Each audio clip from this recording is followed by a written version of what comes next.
Hey family, what if every single week you could discover the most unique, high-quality Black-owned products and brands and support our community with every purchase that you make? What if your everyday spending became a tool for building wealth, shifting narratives, and leveling the playing field for Black people worldwide? That's exactly why I created Be Smart by Black. Now, we started out as a two-sided marketplace, but now we're taking it to a whole new level with our free weekly newsletter. Every week, we'll handpick and deliver the best Black-owned products, exclusive deals, and inspiring brand stories right to your inbox. Here's the thing. We're in pre-launch right now, and if you sign up today at besmartbyblack.com, you'll get first access to our very first editions, VIP-only discounts, and the inside track on limited drops that sell out fast. Once we launch to the public, you'll miss those early bird perks. Now, this isn't just about shopping. It's about circulating dollars in our community, creating jobs, controlling narratives, and making sure Black businesses thrive. Like I always say, there's no revolution without economics. So don't wait.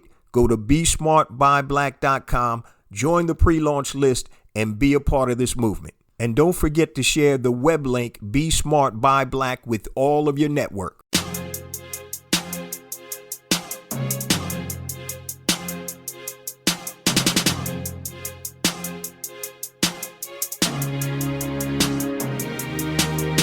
Welcome to Black Entrepreneur Blueprint, the #1 podcast and resource for Black entrepreneurs. I'm your host, Jay Jones, and Black Entrepreneur Blueprint was created specifically to educate and inspire Black entrepreneurs to launch, build, and grow successful, sustainable businesses.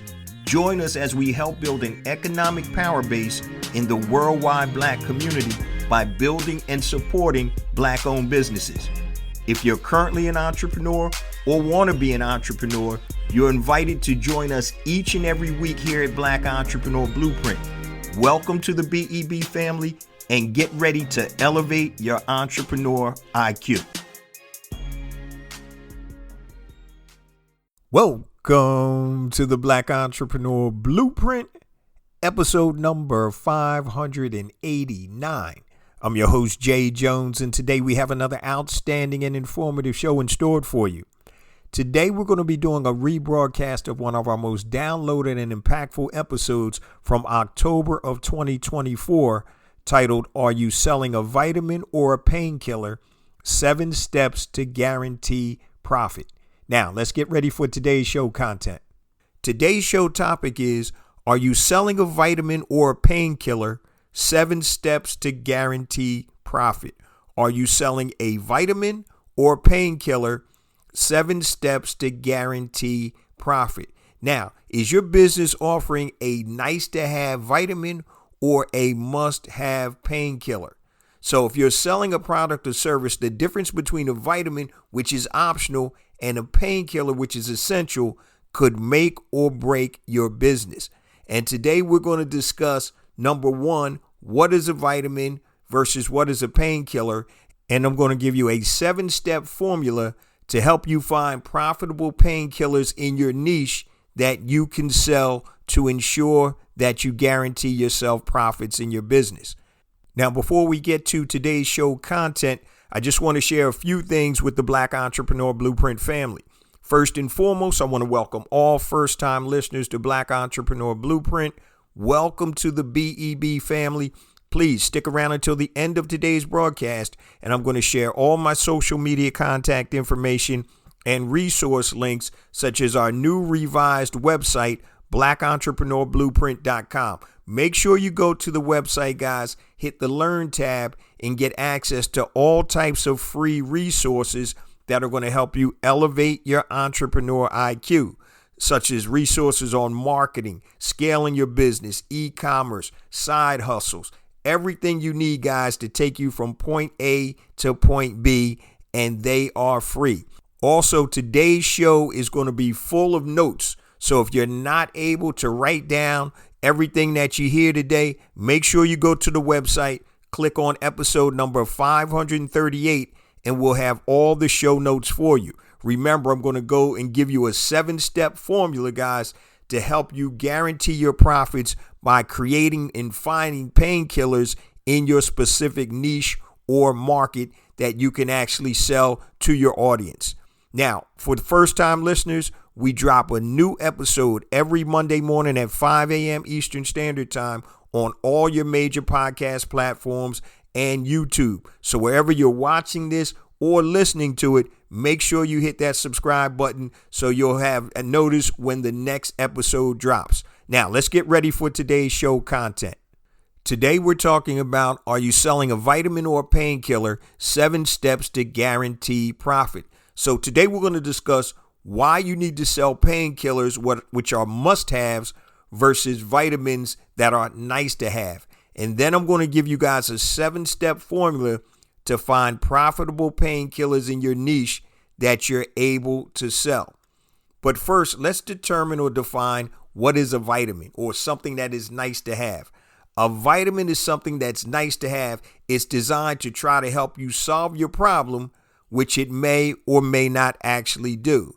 So think about if you're taking a supplement. Supplements are big business and they're great businesses, but do you really know if the supplement is working or not?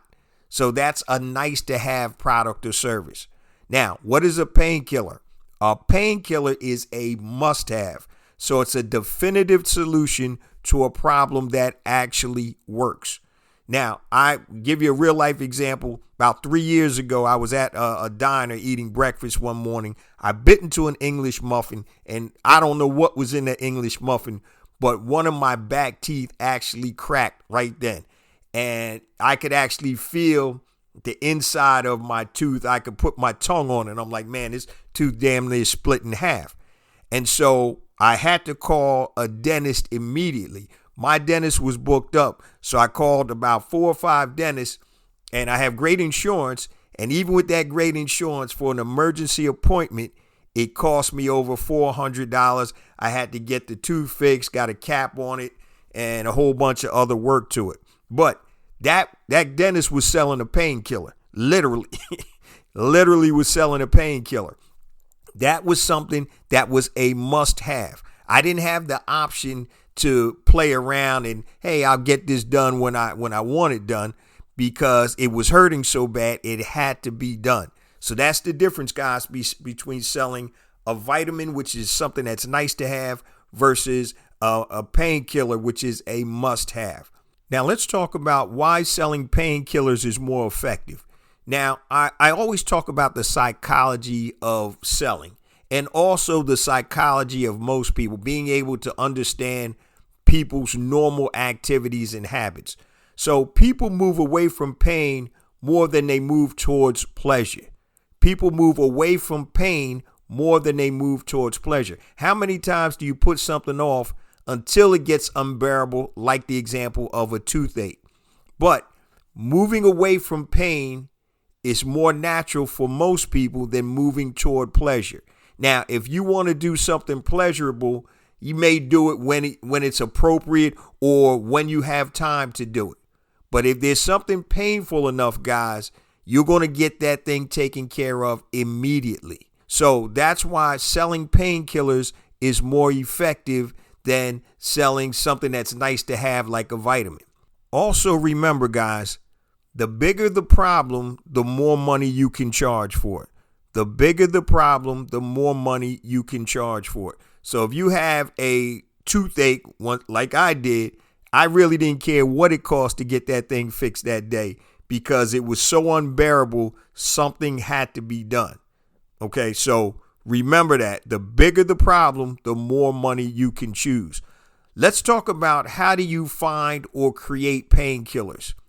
So there's a very simple way you can do this, guys. You can learn how to identify and solve problems that you have or that your audience has. So if you are an entrepreneur, you have a market.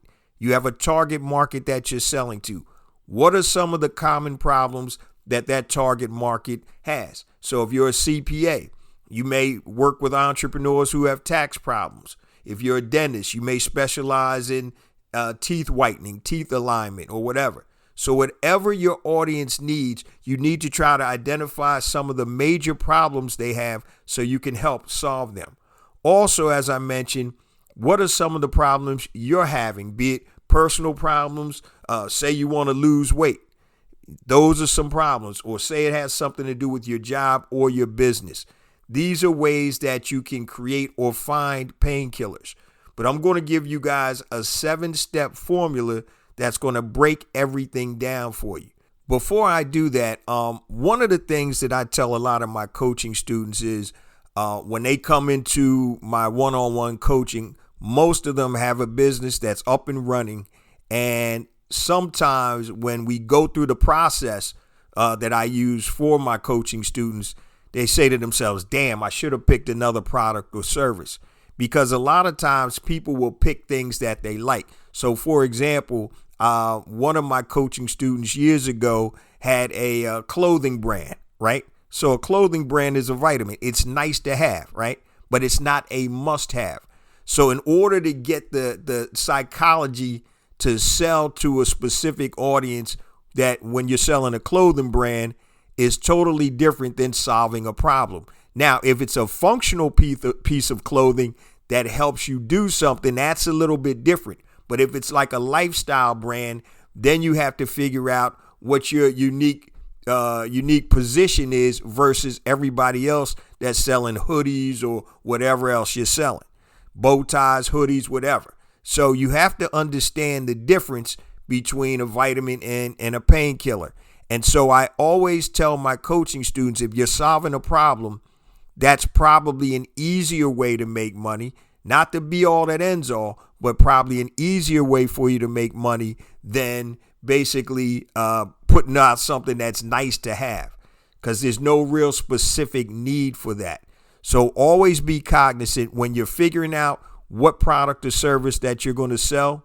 Make sure that you're hitting a need that and a problem that you can solve, and that's going to help ensure that you're going to be at least in the game.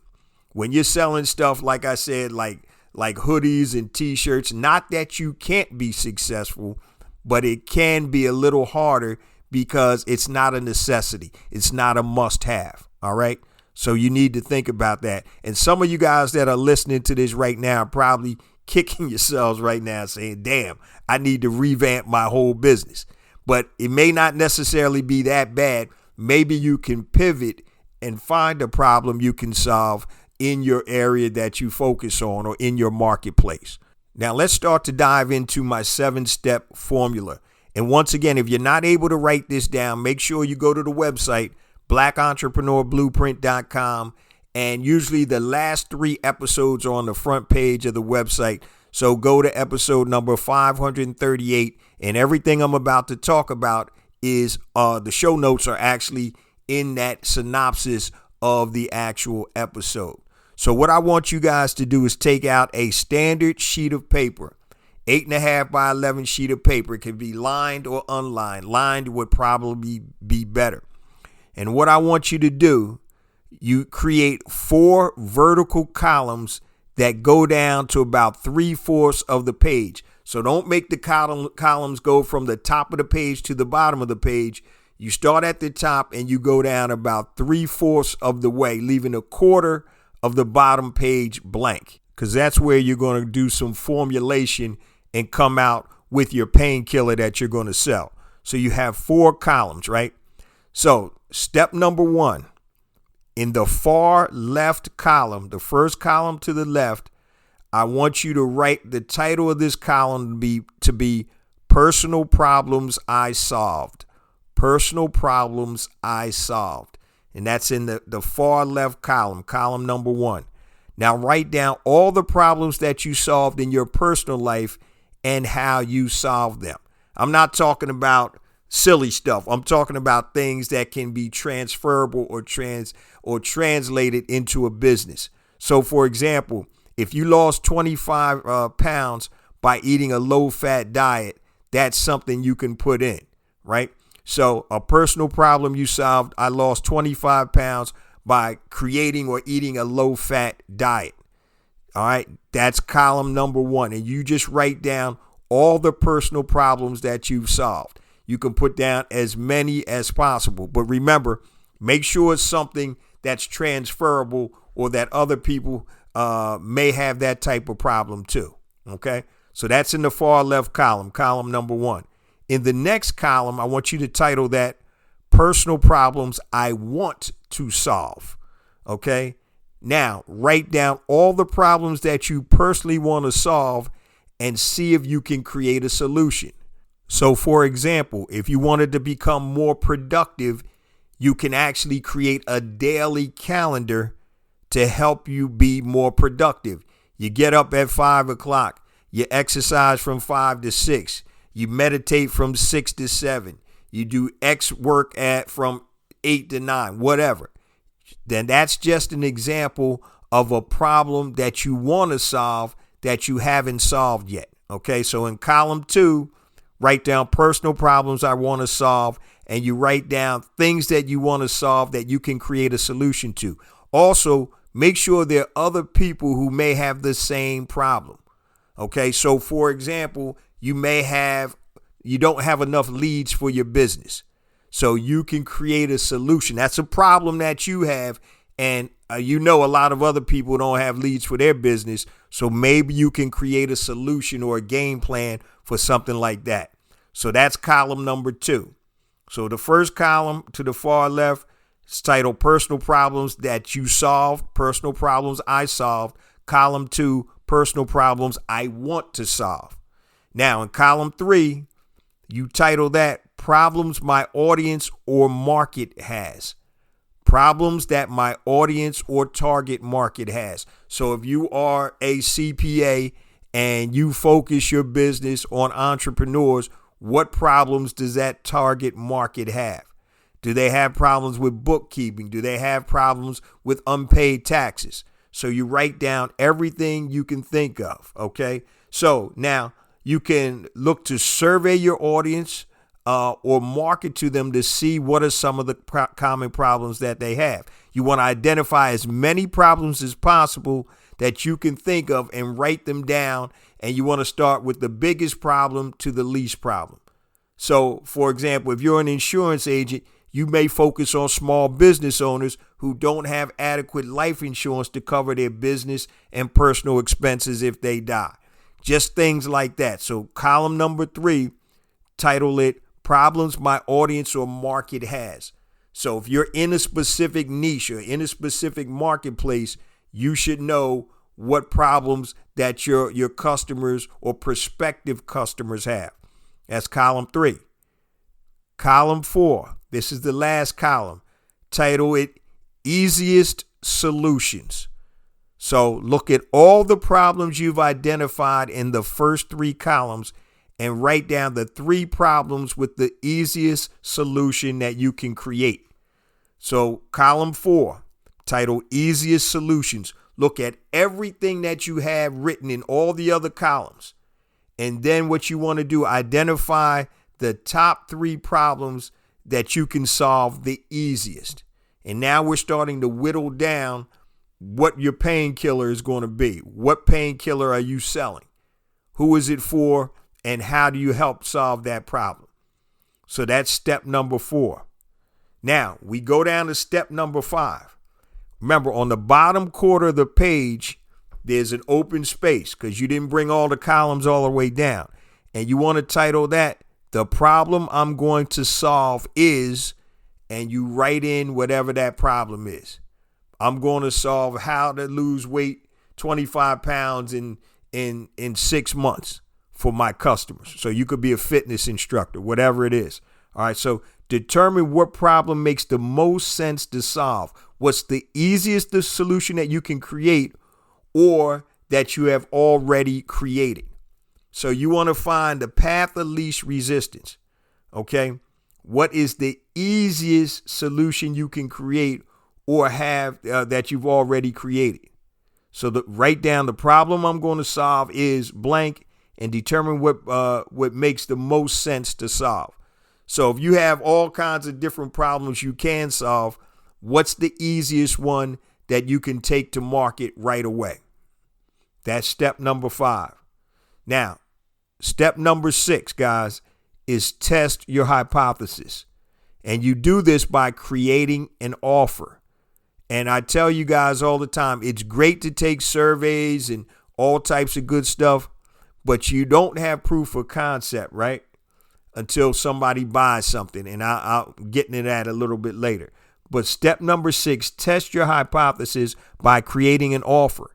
And you could use something as a simple landing page that you drive traffic to using social media posts or sending your current database the site information. That's why it's so key, guys, to build up a database. So if you're a CPA that works with small businesses, you need to have some type of database of prospective customers. And now you can utilize that database when you're trying to sell or trying to figure out what other products or services that your market wants. So step 6, test your hypothesis by creating an offer. And it can be as simple as driving traffic to a landing page with an offer. The offer could be free consultation, to help lose 25 pounds in 5 months or whatever it is. But get a creative offer that you can actually test your hypothesis. And step number 7, last but definitely not least, guys, is get proof of concept. So you have a hypothesis, and I just mentioned this. The only way you can get proof of concept, guys, is for people to pay you for your offer. Okay? Hip Pocket National. When people go into that Hip Pocket National and pay that for that offer, it could be a product, it could be a physical product, digital product, it could be a service or whatever. That's when you get true proof of concept. Okay, so if people pay for your offer and you can get be profitable solving that problem, you've got a winner. You're selling the painkiller that they need. So it's all about being able to identify a pain point and then be able to solve that pain for your audience or your target market. Once again, it may be something that you've already done in terms of having the solution to a problem, or you might have to create a solution to a problem.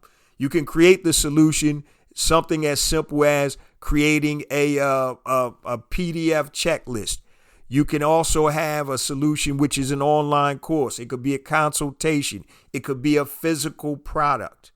Okay, I look at products all day long. When people a lot of times get their junk in their emails, they consider junk. A lot of times I'll look at it just to give me ideas. And for some reason, I don't know why, because I don't have bunions, but I've been getting this thing in my email damn near every other day about this little contraption that you can put on your big toe to help straighten out your big toe.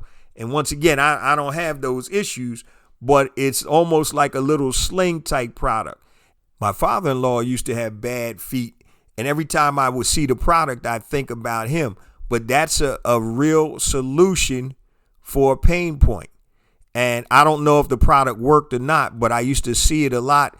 And the more I saw it, I started paying attention to it. So you need to understand that you have to get proof of concept by getting people to accept your offer. And that's usually in the form of transference of dollars. Okay, that's how you know if something is working. A free consultation is good, but it's not a transference of dollars. You may have a product or service that you need to have more interaction with somebody before they're going to transfer their assets into your pocket. So the higher ticket the solution is, it usually takes a little more work to be able to get that proof of concept. If you're selling a $20 product, and if you have a product that you can demonstrate on video, on your ads or whatever, a lot of times that's a simple thing.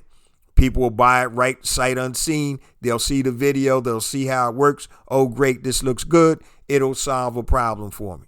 Okay. So the bigger the problem, guys, the more money that you can make. So think about the problems that you have personally that you would love to get solved, or think about your marketplace. Now, it's a difference when you're selling B2B, business to business, or business to consumer. So here's a real life example with my mortgage business. I always tell you guys, if you don't have leads, you're not going to have sales and you're not going to be in business, right? So I have multiple lead generation programs I use for my mortgage business. And sometimes I get leads that for states that I'm not licensed in, even though I try to make sure I'm only marketing to those states. But a lot of times people will share the information or whatever, and I'll get leads outside of the state.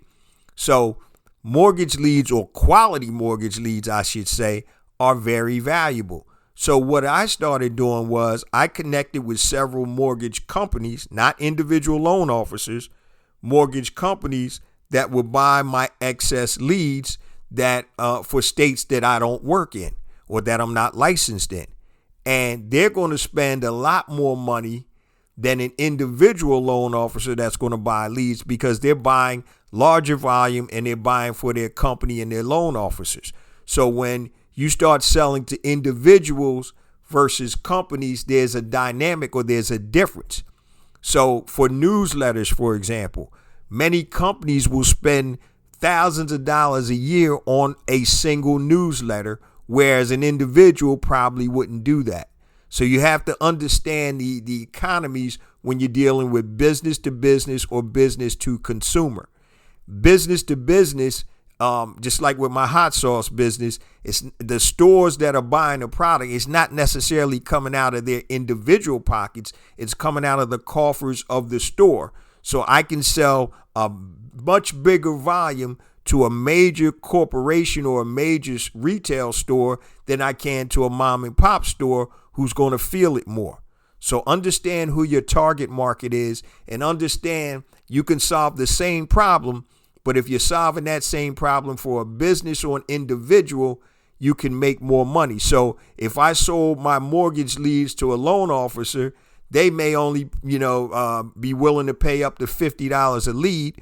When I sell to companies, they may pay me $100 to $150 per lead based on the quality of those type of leads that I've been getting. So make sure you guys understand that.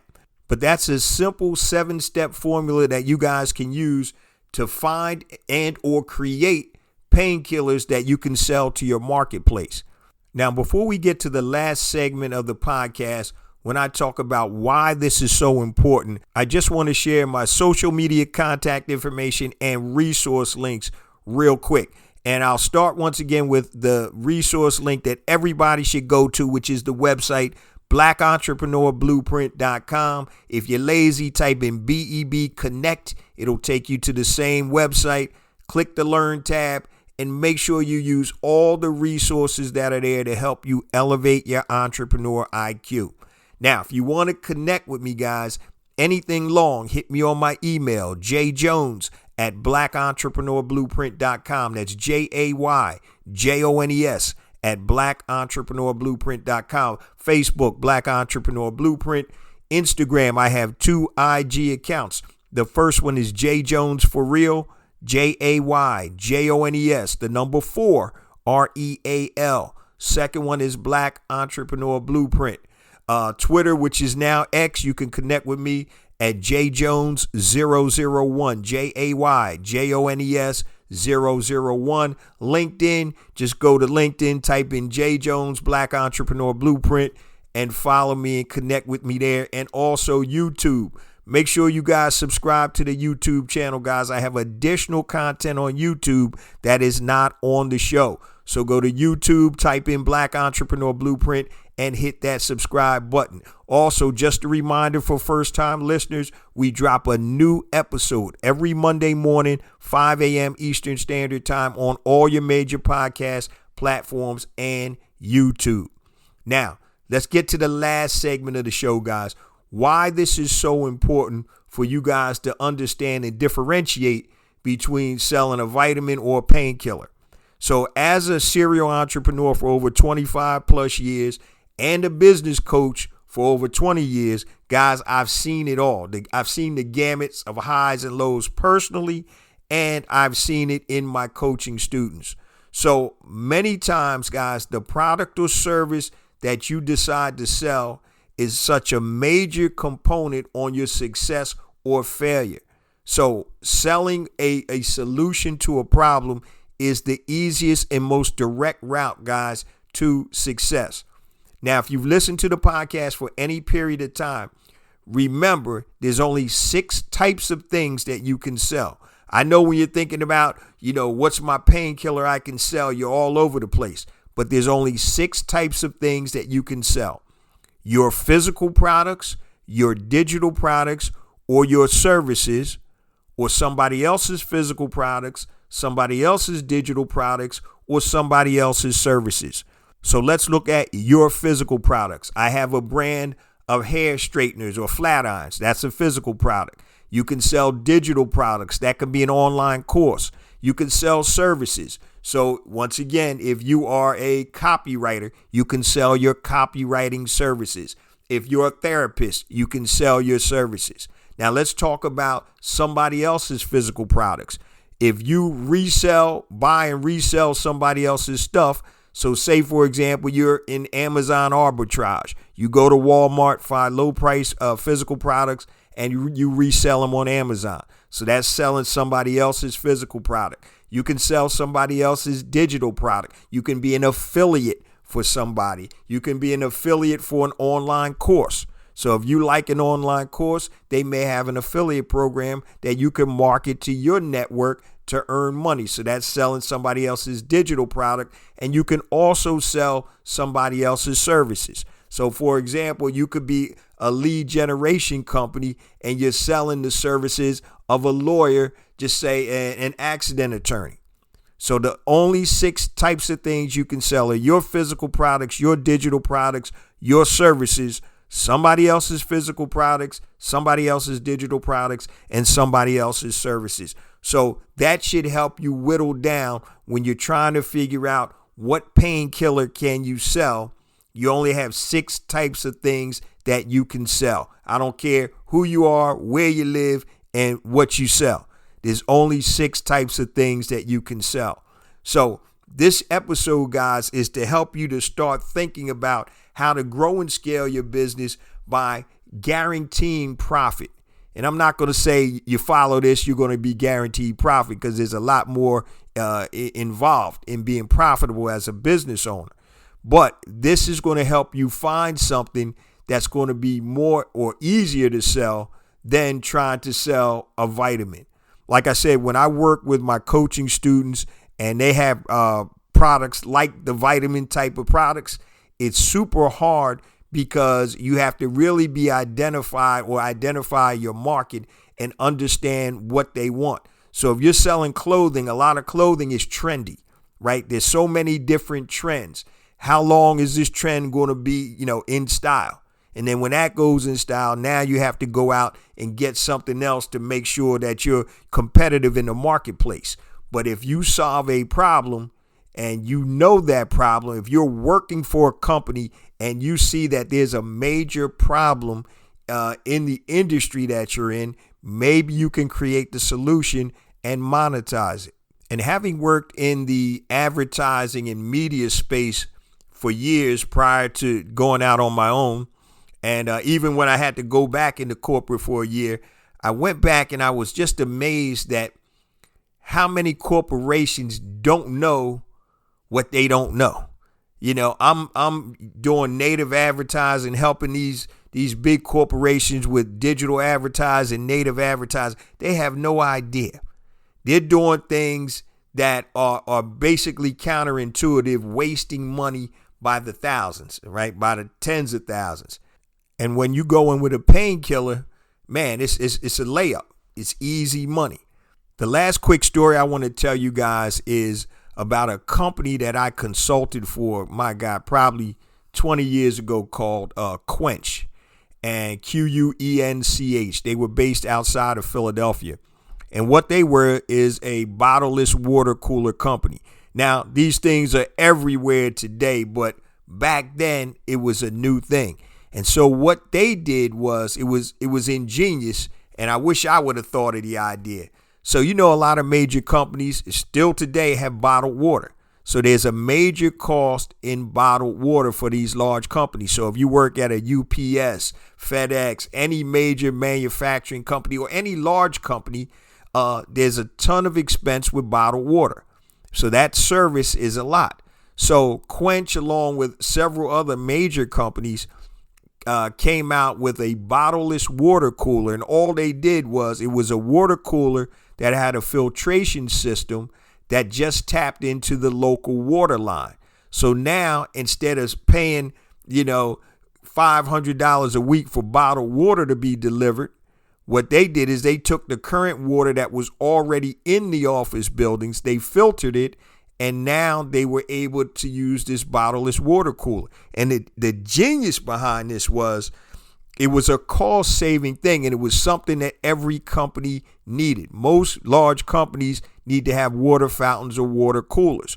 So you could literally go into a company, and I remember there was a UPS depot in Philly, and they were spending this is crazy, about $15,000 to $18,000 a month just on bottled water. And one of the sales reps went in there and he sold them about, I think it was 20 different units or 20 different machines. Literally the machines you could buy from China for $200. But what they did was they would actually finance or say, hey, these bottleless water coolers are worth $7,000 or whatever. And they would put them on a monthly finance plan that was fixed. So it could be a 48-month or 36-month plan paying them $50 a month. And what happened was when you got that monthly recurring income, each month out of that account, you may have made, close to $3,000, $4,000, $5,000 a month automatically on that, because they're paying the monthly charge to have the cooler in there. Plus you knock them in the head with a service fee in terms of a service contract or warranty. And so it was ingenious to be able to go in and have a Painkiller. Hey, you don't have to pay for all this bottled water. You got people taking the water bottles off and hurting their backs. Now you have, workers' comp you got to deal with. And the way they sold it was amazing.